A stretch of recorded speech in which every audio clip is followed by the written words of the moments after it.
was 24 years old. I'm now 56. And I had already had about 3,500 to 4,000 hours of flight experience under my belt by then.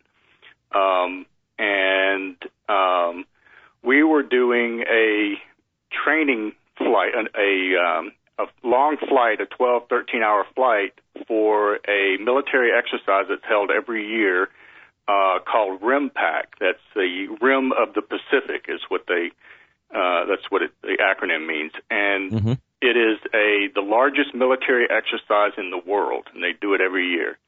So our crew was going out to do our part of that exercise, and at that time I was in the P3 version that does submarine tracking and hunting subs. And so we had an airplane that had a history of CHIPS lights, making CHIPS lights on number one. That's CHIPS on number one engine, which is a light that comes on to tell you that there's metal being made in the engine or the gearbox for the propeller. This is a turboprop, 4-engine turboprop heavyweight aircraft, weighs about 70 tons. And right after takeoff at about 10,000 feet, we had the CHIPS light come on. So you don't know if it's just a little piece of fuzz that brought the light on or if it's making chunks with part numbers on it. So you shut the engine down as a precautionary shutdown and declare an emergency and come back to land. And because we had just taken off, we had a full load of fuel. So we literally had to dump about 13,000, 14,000 pounds of fuel, which is the most we could dump at that point out of Tank 5, and then fly around for another 45 minutes or so to get down to our max allowable land weight. You don't want to land too heavy or you're overstressed the structural integrity of the aircraft. Right. Possibly blow a main mount or something like that, blow a tire out.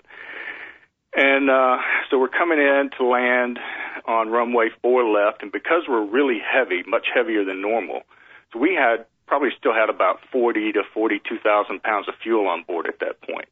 And you typically land after a flight with only 8,000 on board. So that's a big difference in weight. And you have to fly a lot faster on approach to stay in the air, or you'll stall and fall and crash. So you're coming in much faster than normal. And because we've declared an emergency, the fire trucks are sitting on the side of the runway, literally right beside the runway. They pre-position them so that as you go by, they can chase you down the runway and come in behind you in case something goes wrong. Well, when the main mounts touched down, we were landing on runway 040 left. That was the heading, 040.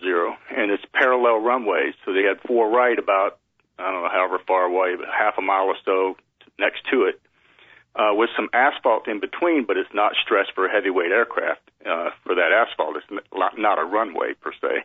And when we touched down, the main mounts came in. Everything seemed okay. It's a tricycle landing gear. Then the nose gear came down. We immediately departed the runway to the right.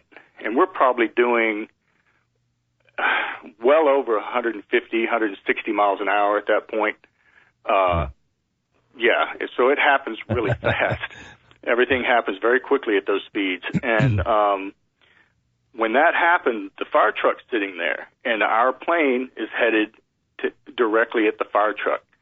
And the right wingtip, we were so close to that fire truck, the right wingtip, starboard wingtip, went over the top of the fire truck. The number 4 propeller, which is on the right wing at the outboard engine, is 13 feet in diameter from tip to tip, turns at 1,020 rounds a minute, weighs 2,200 pounds, and we're moving at this fire truck at well over 150 miles an hour. And the propeller probably missed the fire truck by 2 or 3 feet at the most. Oh, wow. It was, yeah. And so when that started coming at me, I had this intense terror. There's no other way to describe it, just pure abstract terror. And I knew I was about to die. There's a difference between, I think I'm going to die, to going, I'm dead. There's a big difference in that. It's the first time I've ever had to confront my own mortality and contemplate that. And so I could see this guy on this water cannon on top of the fire truck with a silver suit on, you know, the silver firefighter suit with a big clear square mask. I couldn't hear him, but because I'm inside the plane, but as we're going by, he's this wingtip's is about to go over his head, and this plane's coming right at them, and I could see him screaming in terror at the top of his lungs through that clear mask on his face. Couldn't hear him, of course, but I remember seeing this big bulging vein sticking out of his forehead. He's screaming so hard, this vein is like bulging out. And I'll never forget the look on his face. And I remember thinking, if he could see me, and did I look as terrified to him as he did to me? And I'm thinking that's going to be my last conscious thought. And somehow we missed this fire truck by the grace of God. And now we're departing the runway at about a 30, 40-degree angle, something like that, headed across the asphalt between the two runways. And the co-pilot screams, well, he yelled first because the pilot's not doing anything. It was Lieutenant Dan Duffy in the right seat and Lieutenant Mike Lovegren in the left seat who made the landing. And nobody in the flight station's over like 27 years old. We're all real young, you know. And Lieutenant Duffy yells, "Get on the brakes." I mean, you can't really use the brakes at those speeds. You use reverse thrust, but he meant to stop with the engines. If you use the brakes, you'll blow the main mounts out at those speeds. So he meant get on the brakes, meaning stop the plane. He yelled it a second time, get on the brakes, a little louder, and then he yells, "You better get on the effing brakes." And that kind of brought Lieutenant Lovegren around, because he was in shock, I think, just kind of going along for the ride when he's supposed to be controlling the airplane. And, and so he kind of jerked him back around, and he jams into reverse thrust. That threw all this dust and trash up in the air because we're not on the runway, so there's debris out there. And at the moment when I thought I was going to hit the fire truck, I started experiencing numerous different perspectives of what was going on, not just from my body sitting in the seat, looking out the windows and experiencing that experience from my own personal perspective as the flight engineer. I also was outside the airplane somehow, and I could see all the debris. I could tell when the fire trucks turned around and started chasing us as we were going across the asphalt. I saw every tiny detail, and it was like, and there was this extreme distortion of time. It was like 1 second took a minute felt like it took a minute or longer to occur. Imagine if you had a 1 second event and you had a minute or more to observe it. I mean, how much can you discern at that point? Right, how much detail you'd be able to see. But it was more than just that. I was literally in the middle of the debris viewing it all. I saw a Pepsi can. This all happened at the same time. A Pepsi can that had been out there somewhere got blown up by the reverse thrust of the propellers and went from left to right across the windshield of the flight station of the airplane. Probably took a split second, but I'm watching this thing tumble. I can read Pepsi. I mean, I knew it was a Pepsi can. I could see it. I could read it. Mm-hmm. I saw the debris, the moisture, brown fluid. I don't know if it was Pepsi fluid or just dirty water, but coming out. And as the prop thrust hit the little droplets, they atomized. I could see every bit of detail of that. And then I don't know how I know this, but I know the can went down, dropped down after it went past the windshield, went under the number 3 propeller and went right between the two wheels of the main mount on the starboard wing and never got crushed. I know that. I don't know how I know that, but I did. Well, it sounds like an out-of-body experience to me that you were outside the plane. But that was the first time it's the only time it's ever happened to me, but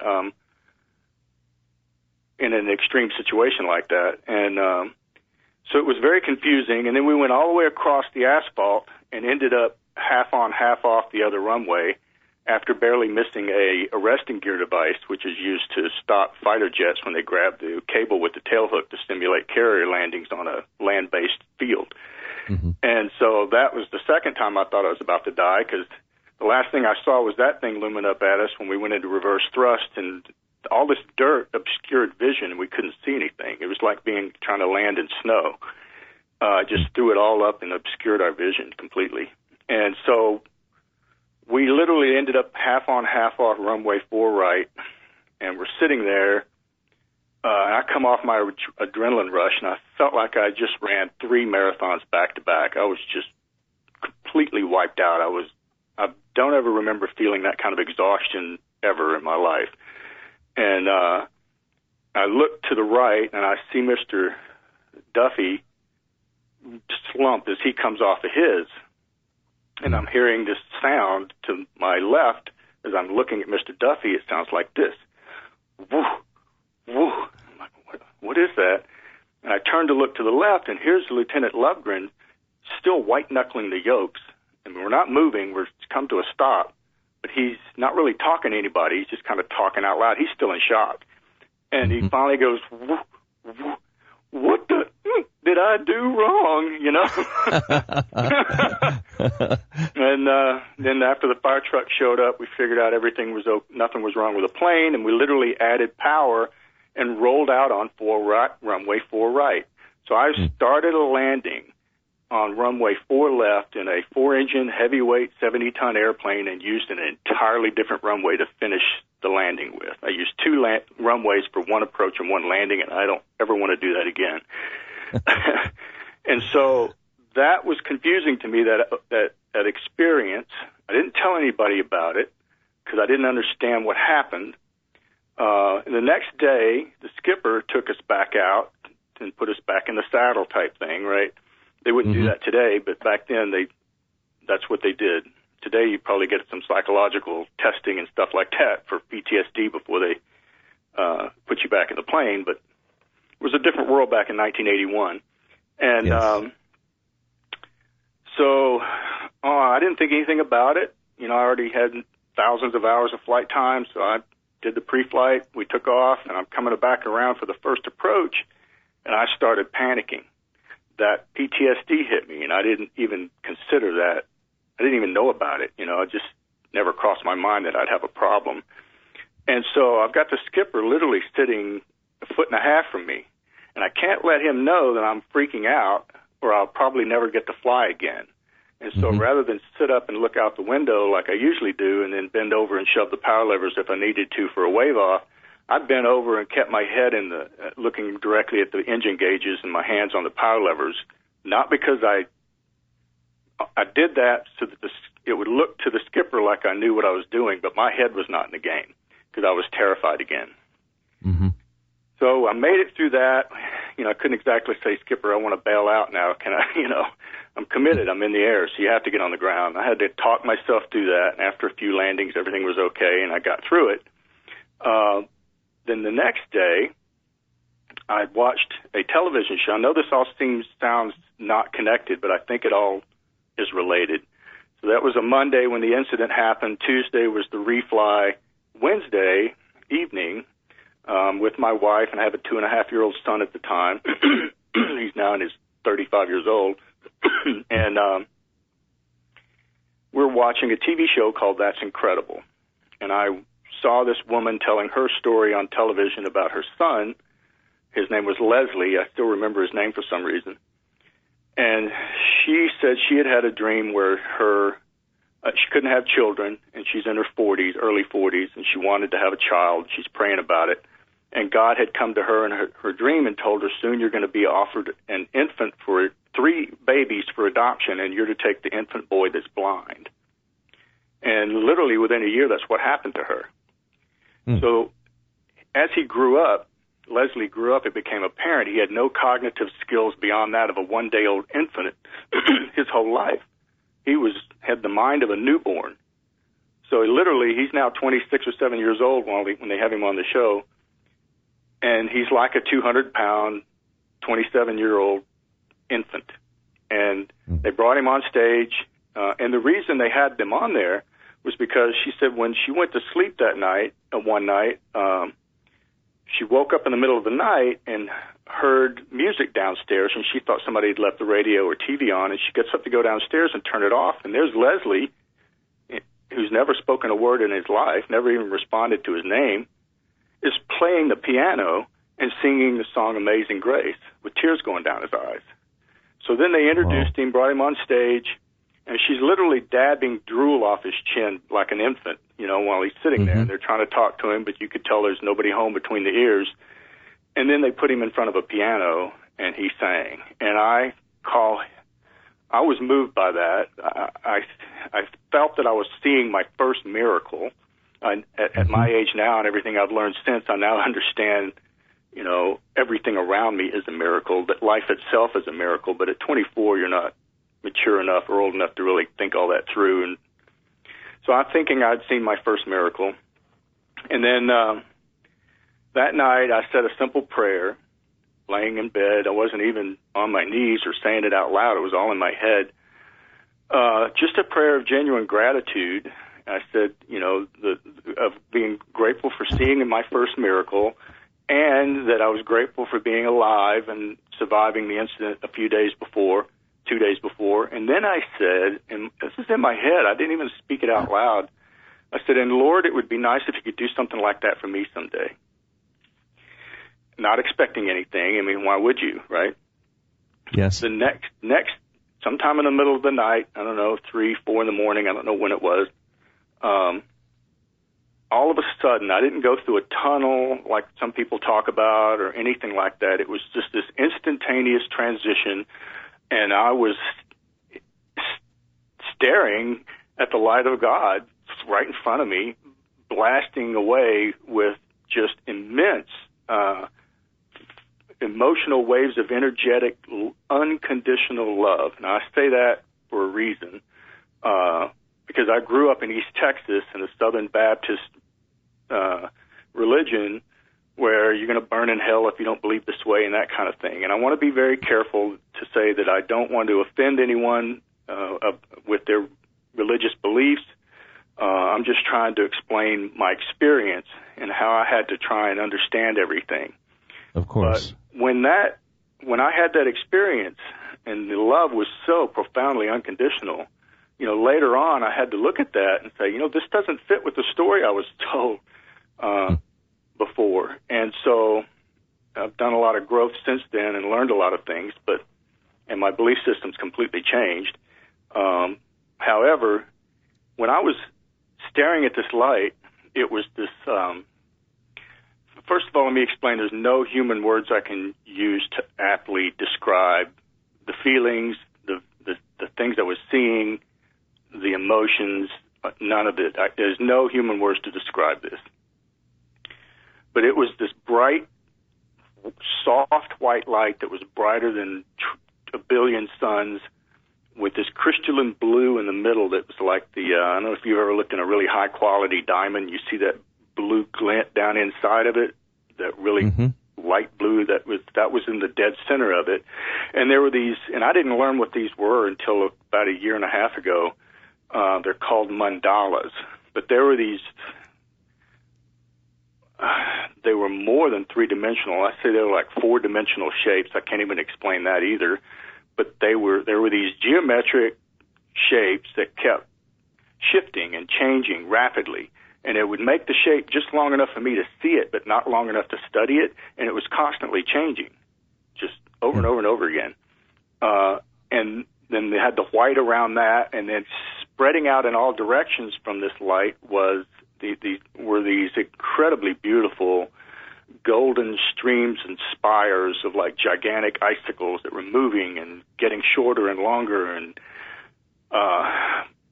coming off of that were all these waves of energy of unconditional love. And I instantly knew I was in the presence of my Creator. I knew I was standing in the presence of God. I knew that. And I had this feeling of being at home. I was home. There was this, the environment itself was screaming at me that I was home, and I knew it. I was just in dumbfounded, awestruck,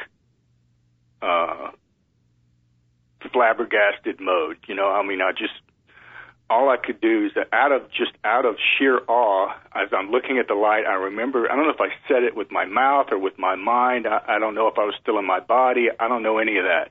I was just overwhelmed with what was going on, and all I could do was experience it and look at it.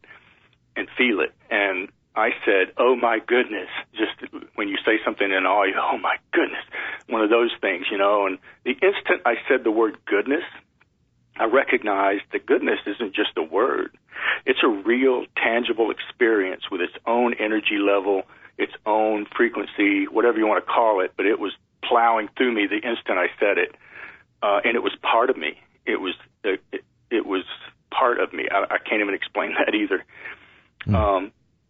And when that happened, I suddenly recognized this hierarchical aspect of things going on, that unconditional love was by far the most powerful. And there was this power I could feel, this benevolent power, which was as equal in benevolence as it was in love,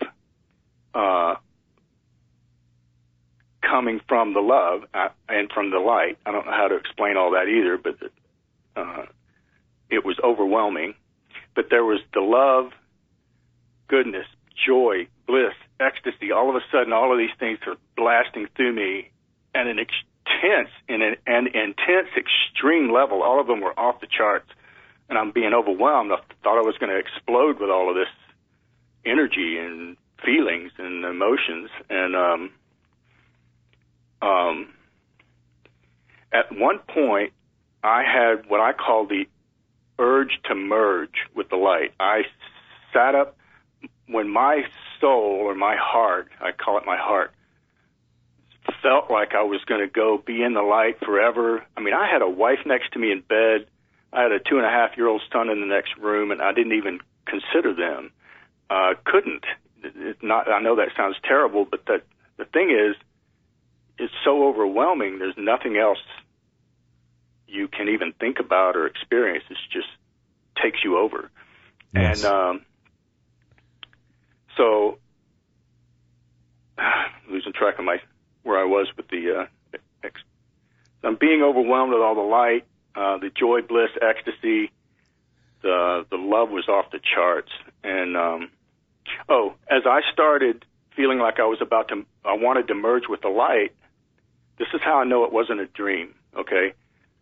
I sat up in the bed as my soul was getting ready to go, and I opened my eyes. And I'm looking at the foot of the bed, at the wall across the room, and the whole, make about a 10-foot circle of the wall, ceiling, and part of the floor and part of the ceiling, is the same lights in my bedroom. The whole room's lit up. I mean, it's 1 billion suns in my bedroom, and I've got God in my bedroom, and I'm like, I'm staring at this with my real eyes, and this lasted for several seconds, 3, 4, or 5 seconds, something like that, enough that I knew I'm sitting in my bedroom and this is real. And by the way, these experiences were the most real things that's ever happened to me. This place of reality that I was in, this different dimension, was way more real than this place. I don't even know how to explain that, but it's my true home. I do know that. And so I watched the big circle of that it made in the hole in the wall, kind of like a hole in the wall as it's coming through, shrink down from the outer edges down to the center and on the wall as it went away, concentrically shrink down and disappear. And I'm sitting there in the bed for the next couple of hours until as the sun gradually came up, and I'm crying the whole night, the rest of the night, just sitting there staring at the wall, watching this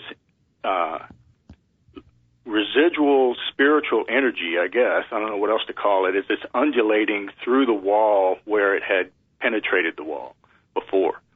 And as the sun came up, it gradually faded away. And then that following Sunday at 24 years old, I'm thinking, because back then we didn't have the internet or cell phones or any of that stuff. And there were a few books out about near-death experiences and out-of-body experiences and that kind of thing. But if you didn't know about them or know where to go to get them, you didn't have that instantaneous access to information like we have today.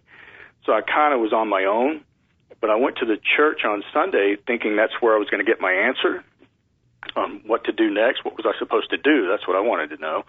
Why did that happen? What am I supposed to do now? And what do I do with this? And I explained everything to a guest pastor at the Waianae Baptist Church on the western end of the island where we were living, of Oahu.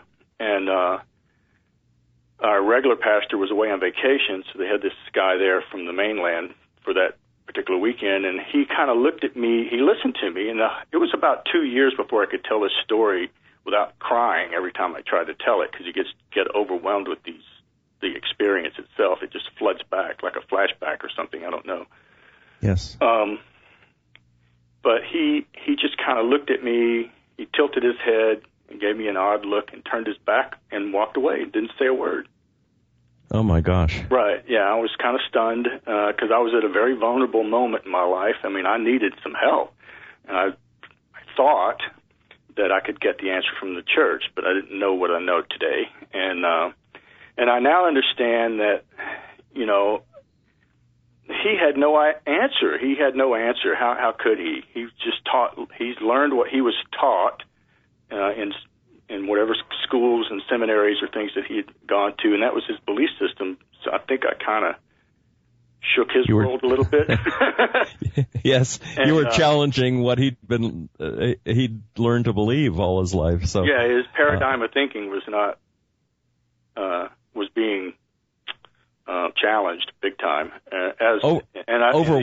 Overwhelmed, I would say, if he just turned and walked away. Yeah, I mean, I can't imagine someone doing that, especially someone, you know, in the church with the opportunity to learn so much about God. Why would you turn your back and walk away? I don't know. I'd love to ask him one day, but I have no idea who he is or where he went or anything like that. But I have a feeling that he'll never forget me. And I don't mean that in an arrogant sense, because that's not my nature at all.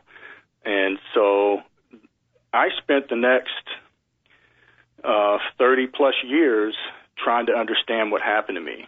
And I've learned a lot. I now believe that what we are all doing I think because I was in the light, here's the other thing I was going to say. As an engineer, I have the mind of an engineer. I need to understand how everything works. That's just my nature. And I will dig deep and deep and deep, as deep as I need to go until I get a satisfactory answer that provides me with a level of truth that I think is real.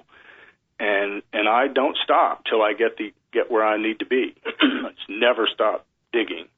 And excuse me. So I say the first thing I need to do, if I'm going to give the Bible so much power over my life, back then, I said I should at least understand how it was put together, who wrote it, and all that. So I learned all about Christianity on a historic level and how it all came about. Then I started looking at all the other religions. So I looked at Sufism, Zoroastrianism, Buddhism, read the Tibetan Book of the Dead. I read hundreds of books, learned, and then I realized that all these different religions have some similar spiritual principles, but they also all have their own particular agenda. And so I've come to the belief, this is my personal truth and belief, that religion is man-made, and religion is man's attempt to make God in man's image, not the other way around. And I don't Tony, sadly, we are out of time here on NDE Radio, but I understand you spoke at the Edgar Cayce Museum last August to the Virginia Beach Ions, and that you have a DVD that could be made available if somebody wanted to hear the full experience. How would they get in touch with you? Well, I'm sending you a copy, and I can't remember the guy's name, but there's a website he's going to post it on. Okay, we can put it up there. Yeah, and so I'd like to have it posted there so that anybody can access it. Very good. Tony Woody, thank you so much for sharing your experience with us. I'm sorry we're out of time, but if anyone out there would like to listen to the show again, they can just by going to our website, and where the show will be archived. Thanks so much, Tony, and thanks for listening. Check out the IONS website at iands.org. We'll be back next Monday at 11 a.m. Eastern for more NDE Radio. Thanks for listening.